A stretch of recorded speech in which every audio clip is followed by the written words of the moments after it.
एक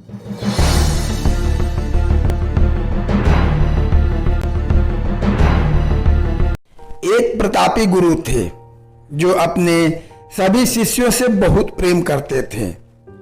अपने शिष्यों के हर गुणों और कमियों के बारे में पता कर उन्हें भविष्य के लिए तैयार करते थे। उनका एक ही मात्र लक्ष्य था कि उनका हर एक शिष्य जीवन के हर पड़ाव पर हिम्मत से आगे बढ़े। उनके सभी शिष्यों में एक शिष्य था जो अत्यंत भोला था, स्वभाव का बड़ा ही कोमल और सरल विचारों वाला था, लेकिन वह बहुत ज्यादा आलसी था। आलस के कारण ही उसे कुछ भी पाने का मन नहीं था। वह बिना कर्म के मिलने वाले फल में रुचि रखता था। उसका यह अवगुण गुरु को बहुत परेशान कर रहा था। वे दिन रात अपने उसी शिष्य के बारे में सोच रहे थे। एक दिन उन्होंने पारस पत्थर की कहानी अपने सभी शिष्यों को सुनाई। इस पत्थर के बारे में जानने के लिए सबसे अधिक जिज्ञासु वही शिष्य था। यह देख गुरु उसकी मंशा समझ गए। वे समझ गए थे कि यह आलसी है, इसलिए उसे इस जादुई पत्थर की लालसा है। लेकिन ये मूर्ख यह नहीं जानता है कि जो व्यक्ति कर्महीन होता है उसकी सहायता तो स्वयं भगवान भी नहीं कर सकते, और ये तो बस एक साधारण पत्थर है। यह सोचते सोचते गुरु ने सोचा कि यही सही वक्त है इस शिष्य को आलसी के अवगुणों से अवगत कराने का। ऐसा सोच गुरु जी ने उस शिष्य को अपनी कुटिया में बुलवाया। कुछ क्षण बाद कुटिया के भीतर शिष्य ने प्रवेश किया और गुरु जी को सिर झुकाकर प्रणाम किया।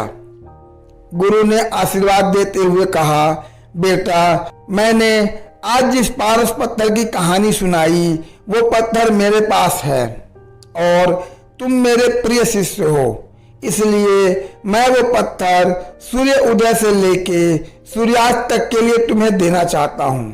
तुम उससे जो करना चाहो कर सकते हो।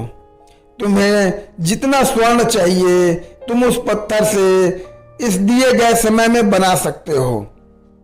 यह सुनकर शिष्य की खुशी का ठिकाना न रहा। गुरु जी ने उसे प्रातः सूर्योदय होने पर पत्थर देने को कहा। रात भर वह इस पत्थर के बारे में ही सोचता रहा।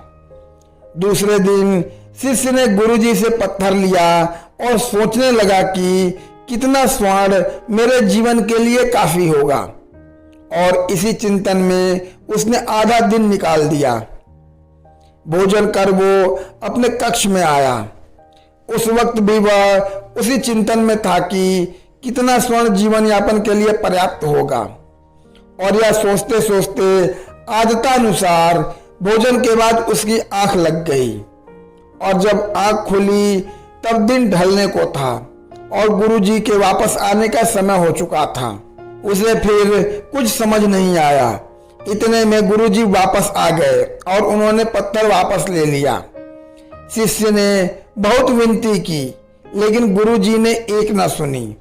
तब गुरुजी ने शिष्य को समझाया, पुत्र, आलस्य व्यक्ति की समझ पर लगा ताला है। आलस के कारण तुम इतने महान अवसर का लाभ भी ना उठा सके। जो व्यक्ति कर्म से भागता है उसकी किस्मत कभी उसका साथ नहीं देती। तुम एक अच्छे शिष्य हो, परंतु तुम में बहुत आलस है। जिस दिन तुम इस आलस के चोले को निकाल फेंकोगे उस दिन तुम्हारे पास कई पारस पत्थर होंगे।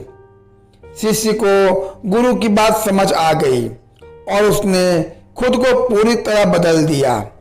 उसे भविष्य में कभी किसी पारस पत्थर की लालसा नहीं रही। धन्यवाद।